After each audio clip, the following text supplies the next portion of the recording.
Good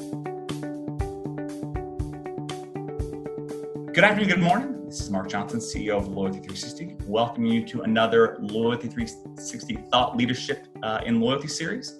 We have the pleasure of speaking with those in customer channel and brand loyalty about the technology, trends, and best practices that impact a brand's ability to drive unique experiences and engagement. Today, we have the pleasure of speaking with Kyle Ferguson, who is a Chief Executive Officer of Confirmit. Kyle, thanks for taking the time to talk to us today.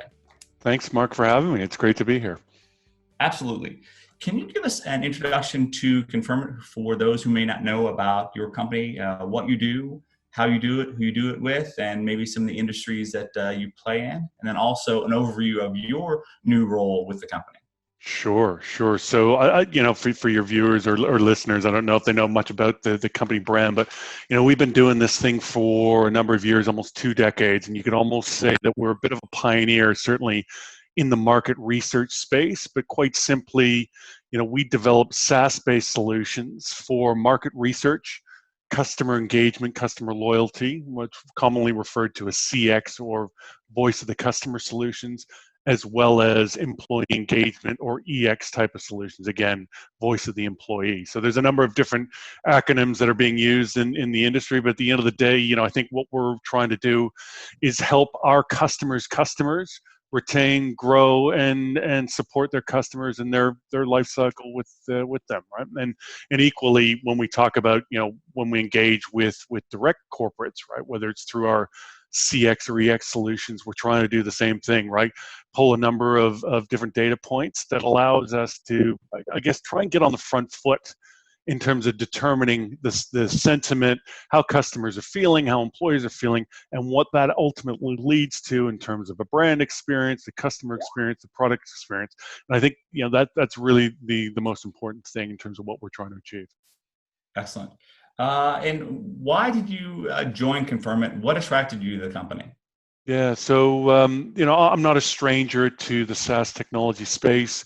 My previous role, I led a fintech organization that was a market leader in its field, and for me, being surrounded by strong, very knowledgeable, and experts in their field, I think is probably one of the biggest draw cards to the Confirmit business. But equally, this is a company that's been around for a long time, and as I said earlier, one of the pioneers in the market research space. So there's a lot of real strong history and pedigree. You take that with a really strong and engaged workforce, really excellent leading edge technology, and this is the kind of business that I want to be part of, and I think. I think there's a huge runway in both the market research and the CX space. I don't think anyone has really tapped into it. And I think some of the things that we're looking at and we're looking to do, over the coming weeks, months, and years ahead is going to position us at the forefront of both of those sectors, I would say. You talked about some of the challenges and opportunities. Kind of a quick segue. What are some of the challenges and opportunities do you see from a customer experience perspective? We have about 125 brands are members of Loyalty360. We help them run RFIs, RFPs. We kind of do a lot of matchmaking. But CX is kind of a challenging, but we feel a very opportunistic play for brands. What are some of the challenges you see, and how can brands do a more effective job, a better job with those efforts? Well, I think, without getting into too much of the weeds of the detail about it, I think ultimately, companies are trying to survive in a world where data is so rich, it's so abundant, trying to make sense of that data and turn that into actionable insights. There's a lot of people doing a lot of stuff, a lot of companies that are in the ethos or in the ether in the internet and developing web applications to collect data and to report on it. Right. I think it's important to be able to do that. It's equally and probably more important for companies to be able to take that information, interpret it, drive insights, and drive actions out of it. And I think that's a combination of intellect and understanding how companies operate, how industries operates, using the technology to the best of its ability. Because one thing I can almost guarantee you, right, I'm almost 6 weeks into this job, and the thing that has become abundantly clear to me, and it was abundantly clear to me in my previous life, is that no two companies and no two employees are alike. right? They have different wants, different needs, they have different challenges, and in different countries, different regions of the world. So they're very unique in terms of how they try to differentiate themselves from their competition, how they try to engage their employees in a very unique way. And so having a solution that's coupled with that level of understanding and expertise is not something like you can just automate at the press of a button. We're not quite there yet. Hopefully we'll get there one day, and I'd like to think Confirmit's going to be on the front foot and leading that charge when it comes to predictive analytics and really harnessing the ability and the, I guess, the knowledge base that AI brings and machine learning brings. But again, I don't think we're there yet. We weren't there in my previous job, right? I'd love to be able to have a robot do my expenses, acquit it, and put it into a GL. We're not quite there yet, right? Because we don't have ubiquity across how data is collected just yet. So again, going back to the origins of this business, we set out to try and figure out how we're going to get all this information as quickly and as efficiently as possible, trying to then adjust that information so that you can actually drive those insights, drive the actionable outcomes, I think is probably the most important piece. But you hear it time and time again: garbage in, garbage out, right? So if you can get lots of data points, right? But if you can't make any sense of it, it renders the technology, the application, relatively unusable, right? So I think, again, Confirmit has a history and a pedigree. I'd like to think that we are leading the charge when it comes to the ability to collect information and report on it. But to my point earlier, the most important thing is to be able to work alongside a business or market research agency to help them do what they're trying to do, right? There's a lot of off-the-shelf solutions you can get there today, and those work for particular user personas or use cases, but they don't work for all. And I think that is ultimately what Confirmit sets out to do. And we're in the middle.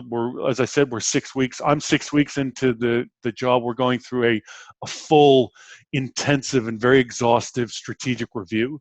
And part of that review is to really start to think about where do we want to be and what do we want to be 3 to 5 years from now, and taking all of the learnings that we've had in the last 20 years, coupled with what the trends that we're seeing in all these different spaces, with the competitive landscape as crowded as it's becoming, how are we going to carve out a future and a path that's going to lead to success for us and for our customers? Well, I think that's interesting perspective, because one of the things we see from our brand membership is that how one entity may talk about customer experience from measurement, integration perspective, there's a great deal of variance from a quantitative and denotative perspective. So that leads to a lot of obfuscation in the market. The denizens in this space are varied and growing, and obviously there's some consolidation, but I think there's a great opportunity to really elevate customer experience.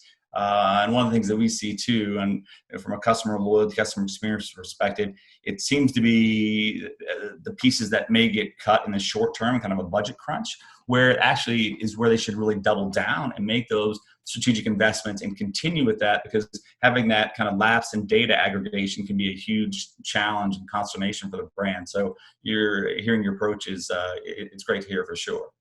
Yeah, well, look, being in the role that I'm in, again, 6 weeks in, it's amazing how my emails made its way to various, CRM and providers of software services in the space that we operate, trying to get some time with me to figure out how they're going to help me run my business and the business that we operate.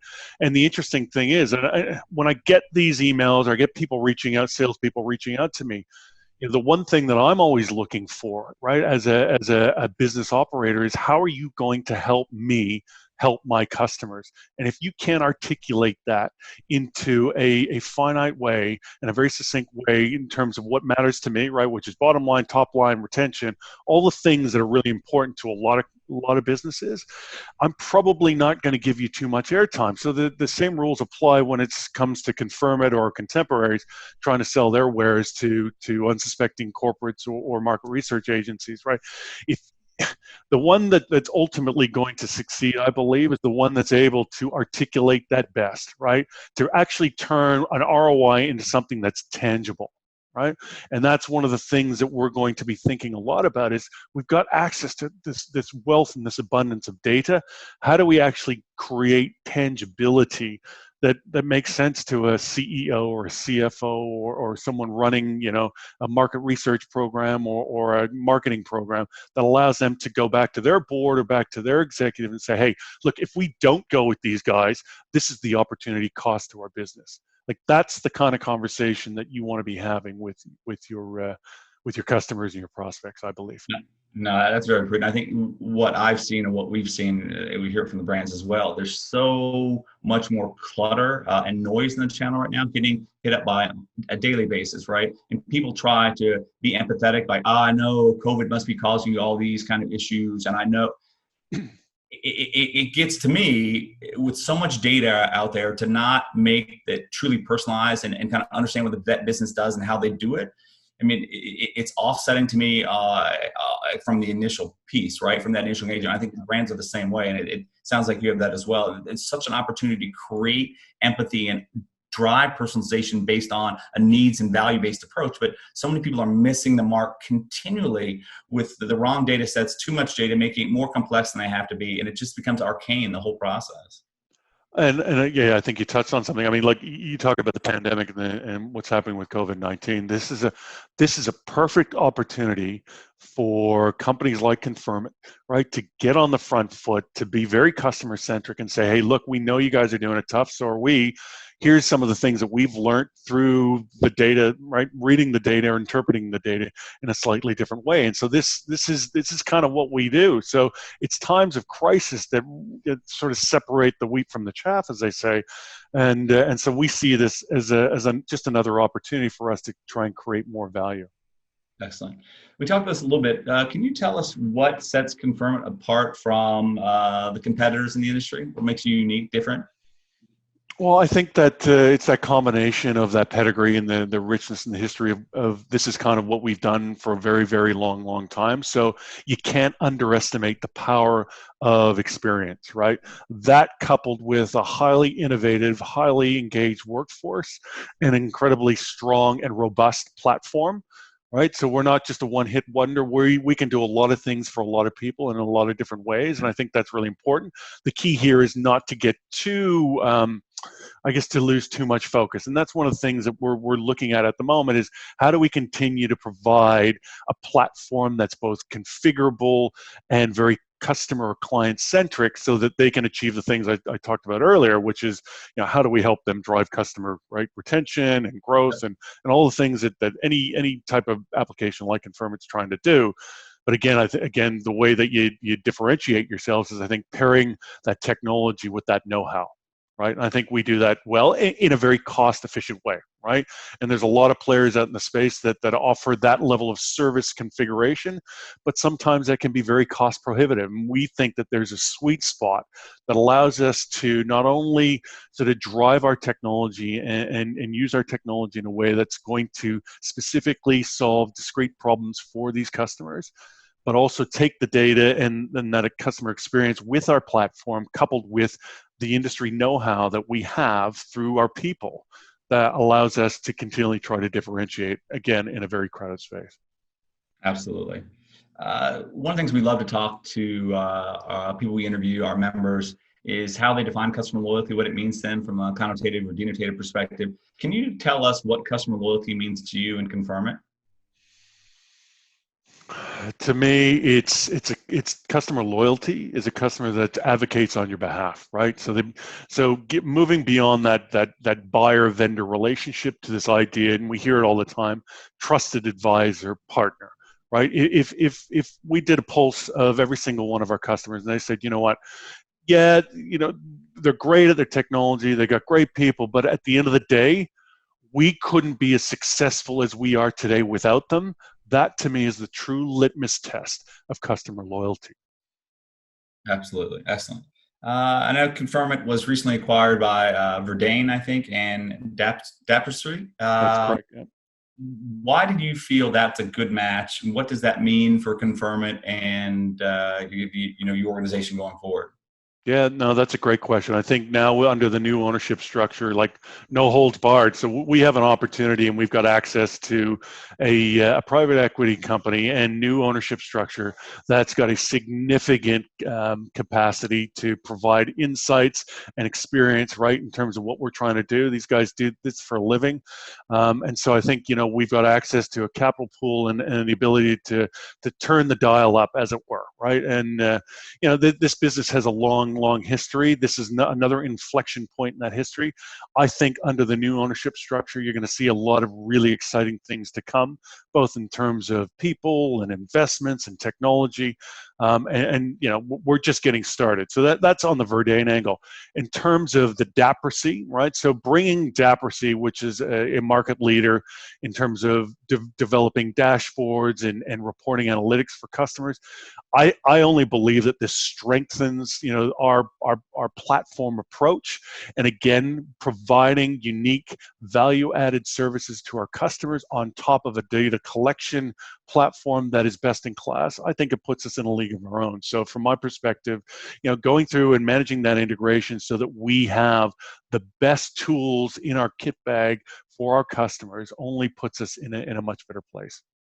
Excellent. Do you think there'll be other consolidations in the industry or other investments in the industry, or is that somewhat unique?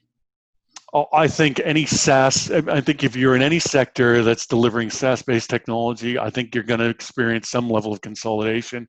It happened in my previous industry, right, in fintech, and it continues to happen, right? And we look at what's happening in the world today, it only makes it more prevalent.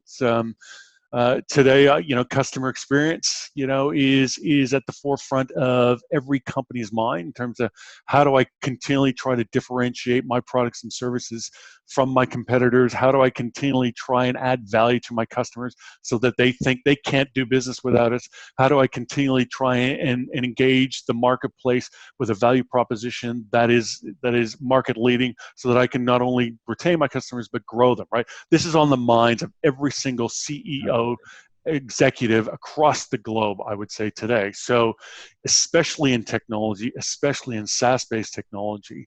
And so, you're going to see, you've got companies like Confirmit, right, that have been doing this for a very, very long time.